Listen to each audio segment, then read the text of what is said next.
This is Mark, him from Mississippi. And Mark wants to talk about why he is still a Christian, even though he doesn't believe in the Bible. Mark, you are on the line with Kenneth and Johnny. Tell us a little bit more about that. Hey, yeah, it's great to be on. I've had a long journey. I mean, I grew up very conservative Christian, Church of Christ, and believed in the 6,000-year Earth. And I went to the University of Chicago, where they have they have some really big names in evolution, teaching there, and I took classes there and took a lot of stuff, and came to realize that there's no way the Earth could be 6,000 years old, which really disturbed my belief. But I continued to believe in God. But for a long time, I didn't go to church because I had so many doubts. And things just changed in my life, and I went back to church, and I realized that the Scripture's not inerrant, but I still believe in God because of other evidence.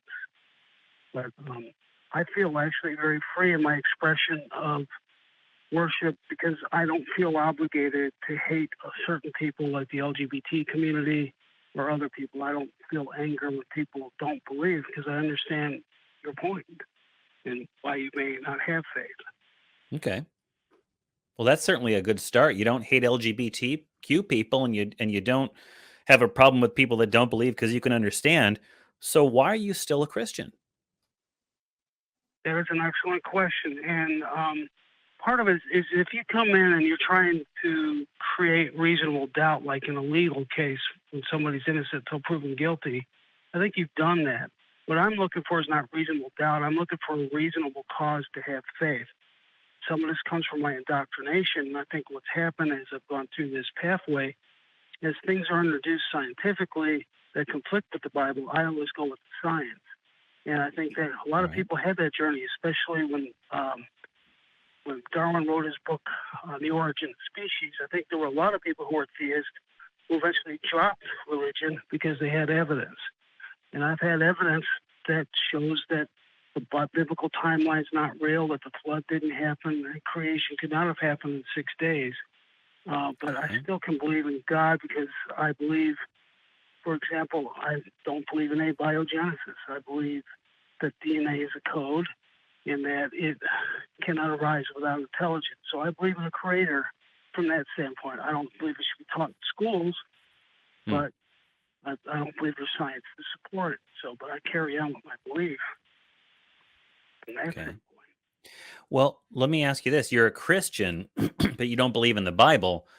A Christian believes that, at least my understanding is that a Christian believes that Jesus Christ is the Son of God, the God made flesh and come down to earth and save us from our sins that we have because of Adam and Eve, and then we just keep doing nasty things to each other. And without salvation from Christ, we don't go to heaven. We don't have eternal life. So if you don't believe the Bible is true, do you believe those other things? Well, that is an excellent question. I believe that the Bible is not a book. I took a class on the Old Testament that I audited online at Yale University, taught by Professor Christine Hayes, and she said the Bible is not a book, it is an anthology. It is a collection of writings. Some of the writings are more believable than others. For example, the epistles of Paul, I think there's like 7 of them are considered the genuine epistles of Paul, and a lot of them are considered forgeries. So what I do is I go with what the scholars tell us about that. I read a lot of Bart Ehrman, and I go with what he says about a lot of those subjects, and I feel like I'm able to ascertain something that's believable. I do believe that Jesus is the Son of God, and ultimately, I don't think I can prove it to you in the court of law. I don't think Christianity would have happened if Jesus didn't rise from the grave. Well, Johnny and I aren't the kind of people. Johnny and I aren't the kind of people you'd find hanging out in courts of law. But no. So when we're talking about evidentiary standards and reasons to believe things, we don't have to talk about courts. We can just have a conversation. So here's, like, Johnny tried to get this idea out. I'm going to try a just slightly different way. Would you mind just in like a sentence or two telling me what you mean when you say Christian? Like, what does it mean for someone to be a Christian?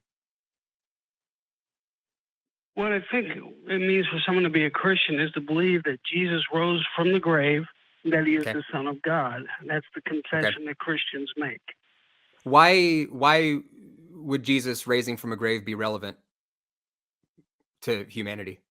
Well, I believe it's very relevant to Christian faith, because Paul says if you don't believe that he was raised from the grave, then your faith is in vain. So No. I mean, what's the that's the purpose? cornerstone. What's the purpose of the whole crucifixion and resurrection narrative thing? Why did that need to happen from your perspective? Well, because it was an extraordinary event, and it's just not an everyday thing. And that, to me, Let me try asking a slightly different way. affected. What did Jesus die for? Why did Jesus die? Well, according to theology, he died for the forgiveness of our sins.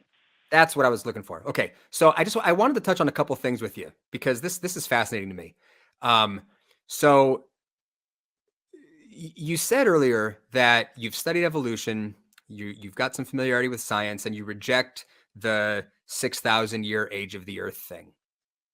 Do you reject the idea found in Genesis that, like, Adam and Eve sinning caused sin to enter the world and our species, therefore necessitating Jesus' sacrifice? I don't know about all that. I think I don't think Adam and Eve. Well, it matters, right? Because if Jesus is supposed to be dying for our sins, and there's this story in the Bible about how sin came into the world, I'm wondering if you reject that, like you would reject the other bullshit in Genesis. I don't know. I'd have to think on that. I don't believe in original sin, so I don't think there's original sin. Mark, that's a great. That's probably the most direct answer we've gotten to a question all day. Yeah, Mark, thank you so much for and that's the truth. You don't have to decide right here on the line with us in front of trillions of people, because look at the live chat. There's a lot of people watching, but think about it. There's nothing wrong with saying that's a good question. I don't know the answer to it. Yeah. But in truth, if original sin isn't a thing, or if there's no good reason to believe that original sin is a thing, then what did Jesus die for? Yeah. And it may still be an extraordinary event if you were to give that he died and then came back to life somehow. But what's the whole point of that? Why did he have to die? That's a good question. And also, let me ask you this, Mark. Let me ask you, how does his dying do anything for me? Right? It's been said, he died for my sins. Cool. Why? Yeah. He painted my house for my sins. What does that even mean? Like, I don't understand why death is necessary. Now, you can look at it in terms of a blood sacrifice, but I don't recognize that blood sacrifices do anything except kill animals. I mean, I don't see that it does anything. It doesn't appease. Does it appease a bloodthirsty God who must see blood? And then, all right, fine. You killed something for me. Cool. You get a pass there, Johnny B. Does that make any sense to you? And if not, what does? Absolutely. I understand exactly what you're saying. It's something I will think about. Think about it. I mean, the theology is that, man's sin started with Adam and Eve, and the price of sin is blood, and the sacrifice of blood and goats will do nothing for the forgiveness of sin. Yeah. And that Jesus had to be the perfect sacrifice. Human blood is different, though. Well, human blood has midichlorians in it or something. That's the whole thing. Yeah. If there's no, because the whole thing in the narrative structure of Christianity is that there's this theme. If you read, like, Romans does a great job of really spelling it out. There's this idea that humanity is, like, saturated with sin, and there's nothing that we can do to help ourselves. So the whole idea of Jesus having to come and sacrifice himself and all this stuff is predicated on this idea of sin being a thing. So that's where I was wondering what your take was on that. Because if sin is just like some sort of bogus concept, then it would make sense for Jesus to have to come die. But maybe we can get into the reasons why, like, if you think that there was an actual death and resurrection of Jesus, maybe we could talk about why you believe that. Yeah, I'd like to hear. Well, I believe in the phenomenon of Christianity. Here's an itinerant rabbi who nobody knew about in a country that was virtually wiped out and something happened. He died, I believe, in front of his disciples, and then they talked to him when he rose from the grave. I think if that Okay, why do you doesn't believe that happen, stuff? they'll scatter and Let's, we're not. let's just, that's on the table now. So maybe like, why do you believe that stuff? First of all, why do you believe he died in front of his disciples? Because the writings of Paul say he met his disciples, Peter, and he met his own brother, James. And so it was a good secondhand account that I happen to believe. And reading the book by Bart Ehrman about that Jesus really exists, he talks about the fact that it was known that he was crucified. So I think if he doesn't come back, if he doesn't interact with his disciples, I'm asking you after. Sorry, I really hate that I keep stepping on your toes, because I appreciate that you're being thoughtful with your responses. But what I was asking was, you said he died in front of his disciples, and I'm asking you why you believe that. Why do you like, if what I'm hearing, if what I'm understanding is that you think his disciples were present at his crucifixion, I'm wondering why you believe that. Because I've read the Gospels and I don't, yeah.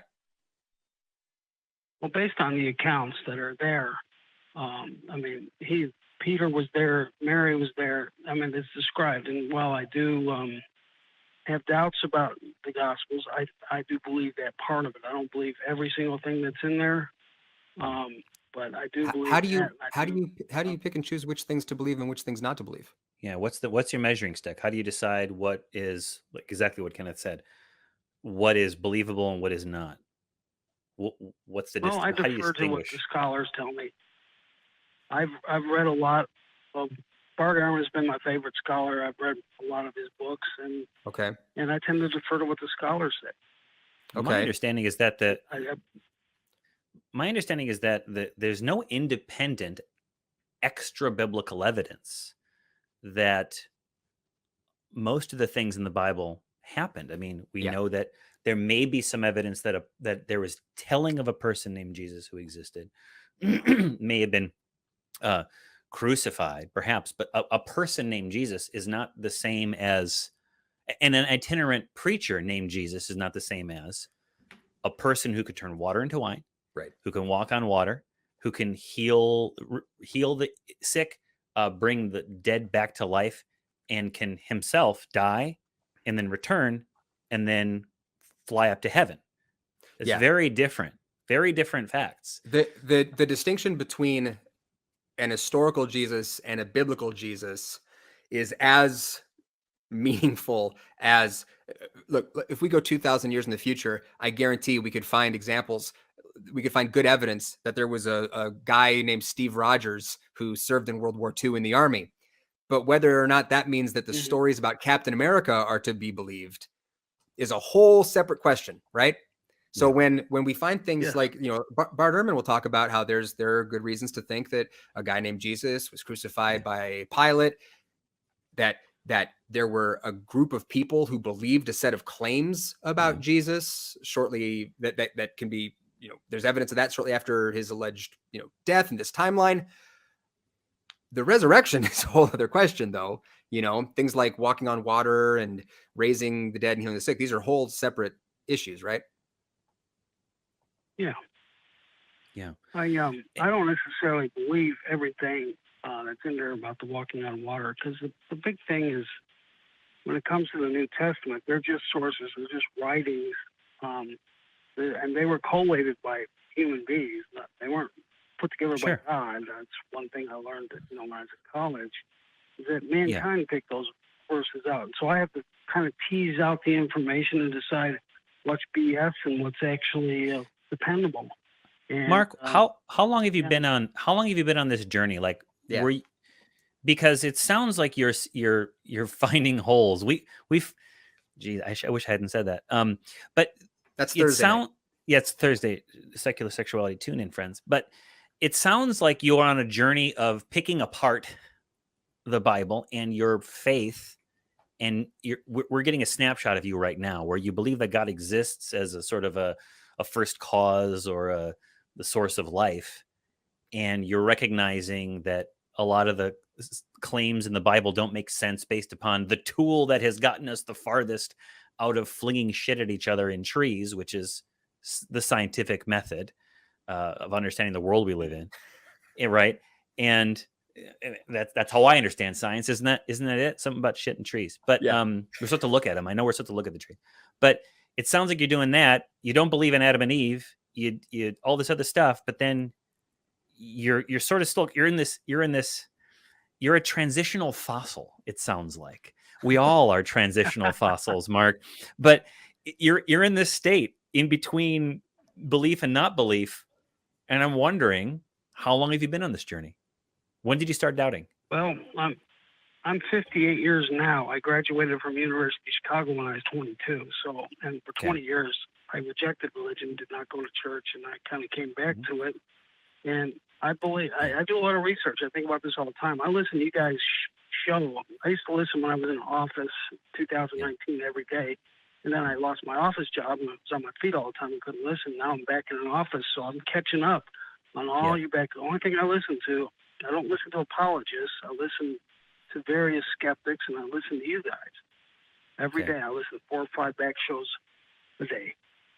And because I'm on a journey. I'm looking for the truth like you guys are. I identify it more with you than I do with Christians. I love it. Mark, here's a thought. Here's an idea. I know you're on your feet all day. I listen when I'm working out, when I'm walking the dog. I listen to it. You don't need to see the faces. We know what they look like. We're probably better looking in your imagination. Right. I put you guys on and I go on to another page and do my work. Now I'm at it. There you go. Try sometime, Mark. Guys. Oh, and we love that you enjoy the show. Try this. Take an argument, maybe from one of our previous callers. Maybe not Ernie. That might take too much time. But maybe with our Reiki caller. That was a good conversation, but there was a lot of claims going on. Maybe take it, write down the premises. Maybe write down the argument. Try to sort it through. There's a huge backlog of ACA. Of Atheist Experience Network shows. Great arguments. They're in clip form. You can find them on YouTube. And maybe go through the argument and maybe evidence of original sin. Try to write it out yourself. Try to steel man the arguments that the theists are bringing to us. And see if you can find a better way to argue for it. And that might help you on your journey one way or the other. Right, but that does require you to sit down. With you guys, I tend to side with you guys with these calls, and that's the problem with it. And I have to ask myself, why am I still here? Because I do agree with most of your points. I don't disagree with the facts that you present. I'm trying to be honest. And a lot of people, when I post on Facebook, on various sites, they'll peg me as somebody who's going to become an atheist. I understand that because I'm trying to come about this honest. I think that you are on, like you said, we've been saying, we're all on a journey, and you're on this journey with us, and you might end up in a different location, but there's no, I hope they don't feel a pressure. None of us here at the Atheist Experience Network want people to deconvert for the wrong reasons, because then you could have you can go back out of remission. You can have a relapse into faith. We hear this all the time. I used to be an atheist, and now I believe in, I don't know, Thor or something, because of reasons. If your reasons are sound, I want to hear them, for believing. And it sounds like you're questioning all those things, and I want you to continue to do so. Take your time with it. There's no rush. It's your life, and there's some sweetness to be had in mulling over these arguments. And when you're listening to shows that we have on the network here, different hosts, how they have different strategies and ways of engaging with callers. The big overarching thing that I would recommend you pay close attention to is just methodology, both from the callers and the hosts. What tools do we have in our toolboxes, and what tools are we using to arrive at our conclusions? I would argue that our conclusions are often only as good as the tools that we have to get there. So, the more time that you can spend, and this is me speaking from a place where I have found great value in trying to learn as much as I can about things like fallacies and biases and various cognitive traps, so that I don't step in them. Because that's the whole key, right? Was it Richard Feynman said the thing about, you know, the first principle is don't fool yourself, and you have to remember that you are the easiest person to fool, right?